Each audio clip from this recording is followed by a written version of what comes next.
Hey everyone, how you doing? Uh, on my way home. Got people honking at me already. That didn't take long. Still downtown. Don't worry, got two hands on the wheel though. Get myself buckled up though.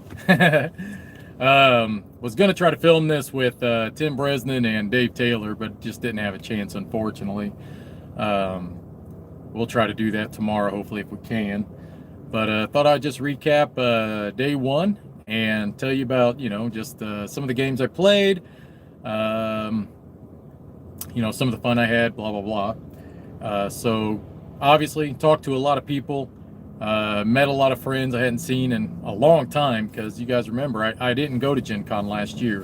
I missed that because dealing with the divorce and all that stuff, it kind of prevented me from doing a lot of the things I love doing. And Gen Con is obviously one of those things I absolutely love doing.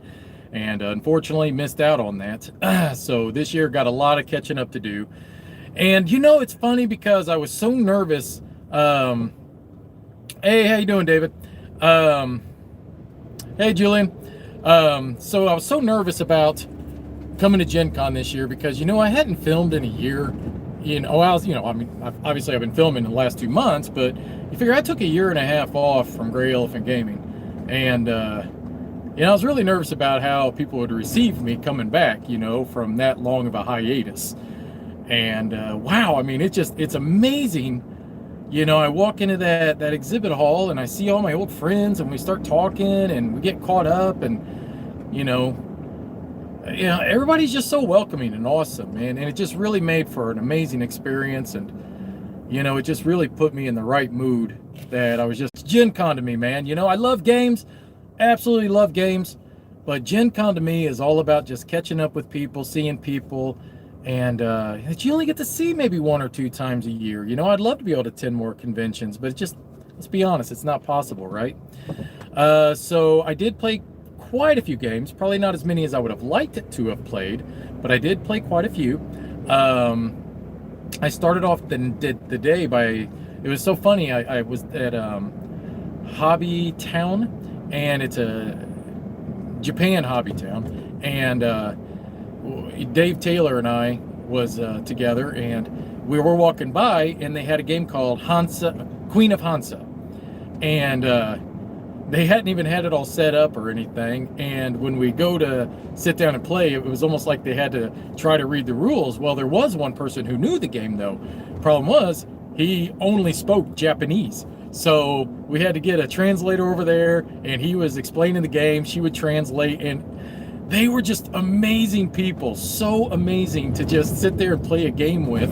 And just so friendly, so nice, and we were joking and having a good time. And this is somebody from, obviously I'm here in the United States, and this is somebody from clear across the other side of the world, and here we are playing a game together, don't even speak the same language, laughing, shaking hands, and just having a great time. And boy, was that not just what Gen Con's about, and just gaming in general. Anybody can sit down and just enjoy their time together. But the good part too was that it's a fun game.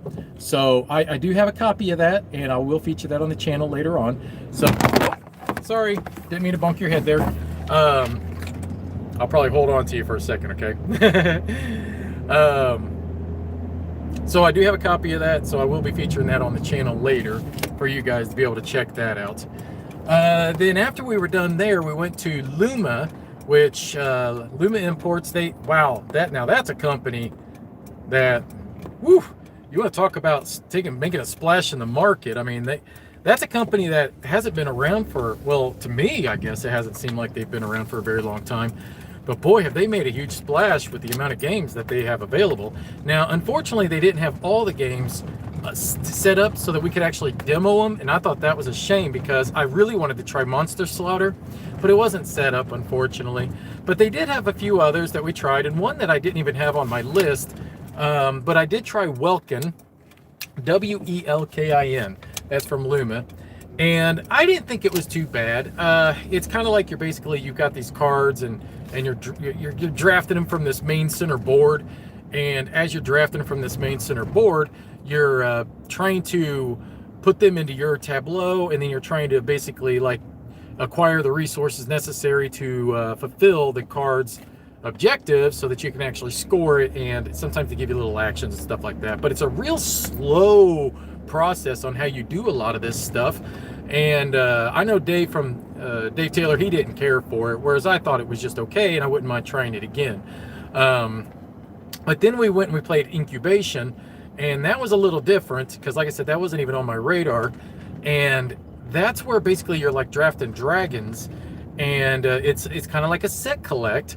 But then as you're collecting these dragons, they're just eggs at first, and then as you put them in front of you, you have to acquire the resources necessary to be able to hatch them. And then when you do hatch them, then it's all about basically set collecting the certain types of dragons to score extra victory points, or it's about trying to get like types dragons and stuff like that. I mean, it was pretty straightforward.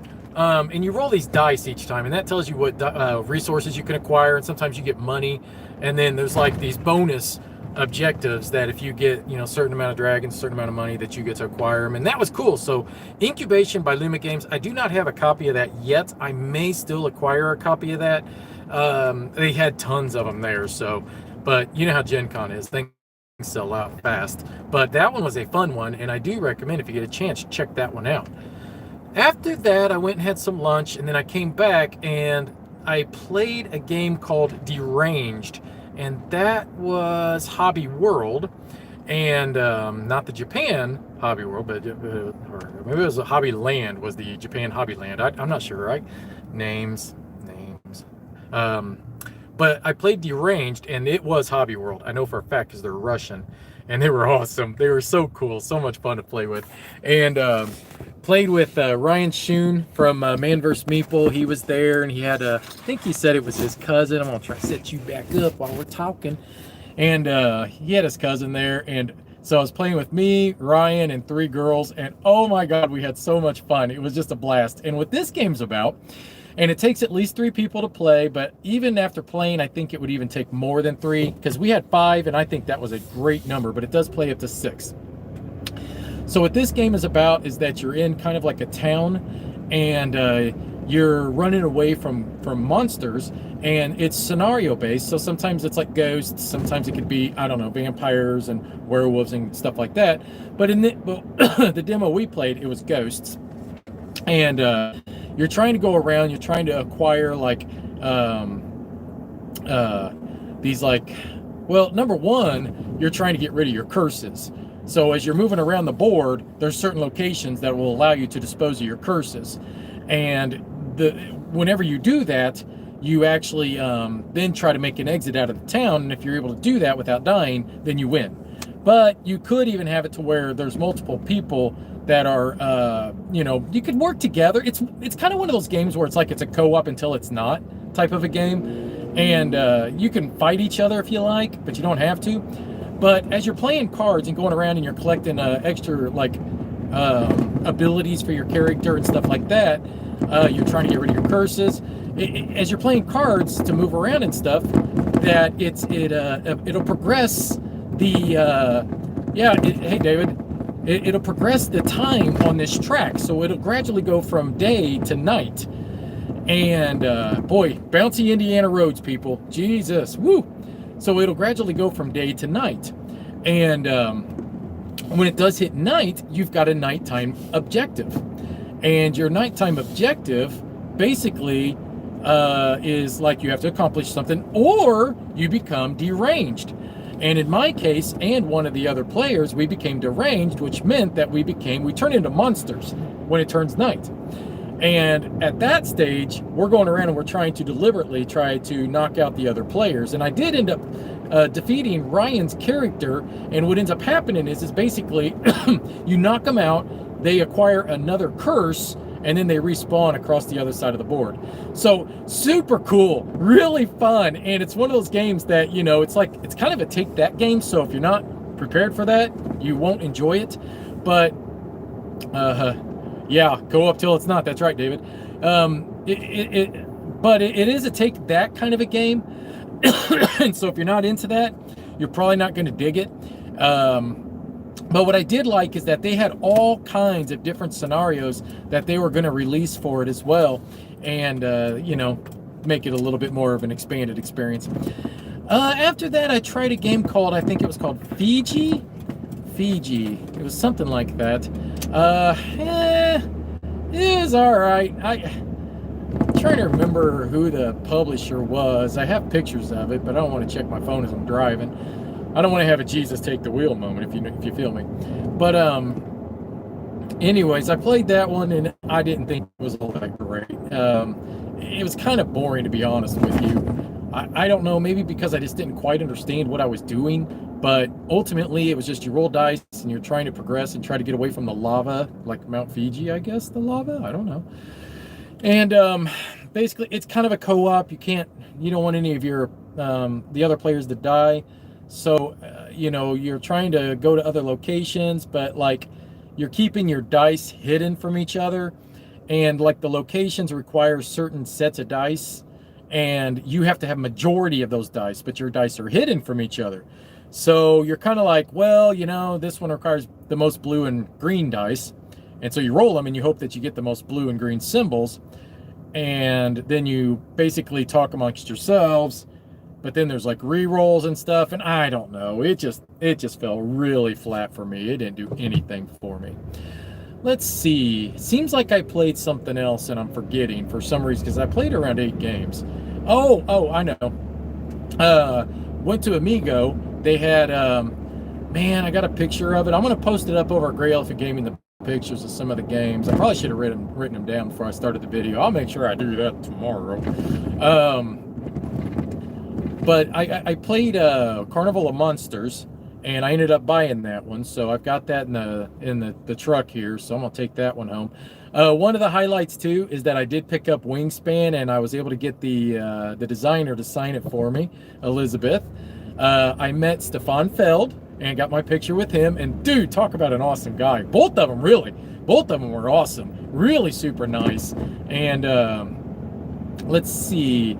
Trying to think. I tried to get in on Reavers of Midgard. Boy, that table was packed. Boy, I'll try to get in there tomorrow.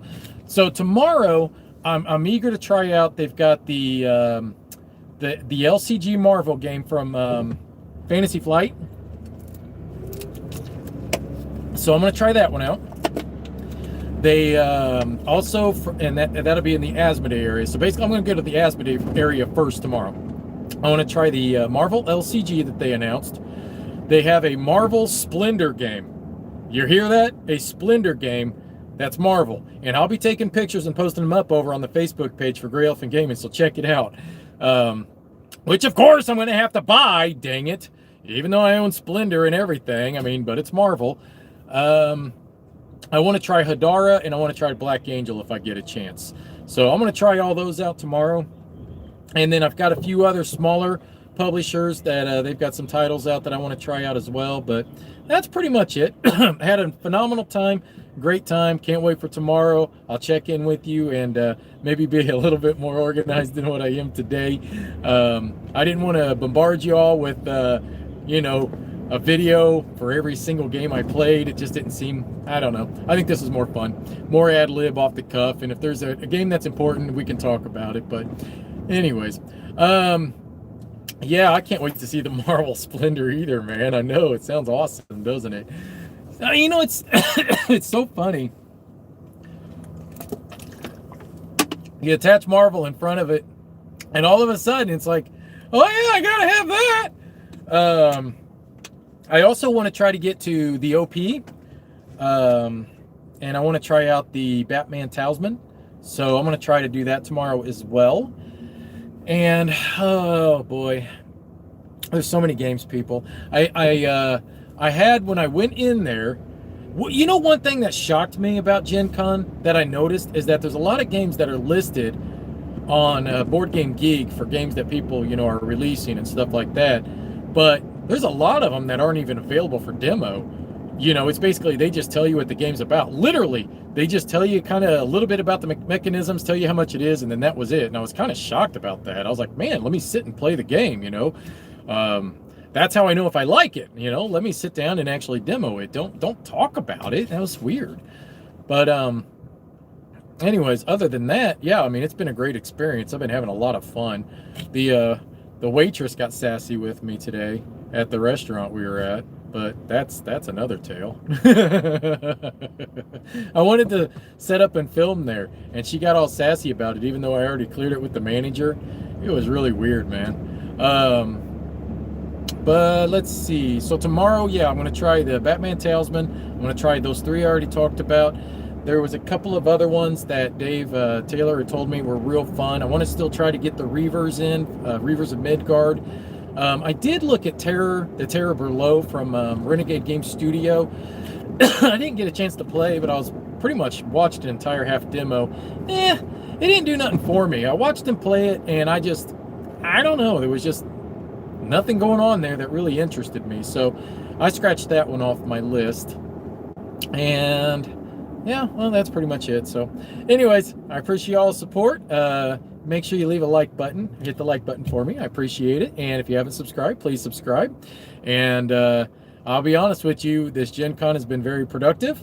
I have a lot of titles already, and that's just only been day one. And I've already got a ton of titles that we're going to be able to start featuring on the channel in the future.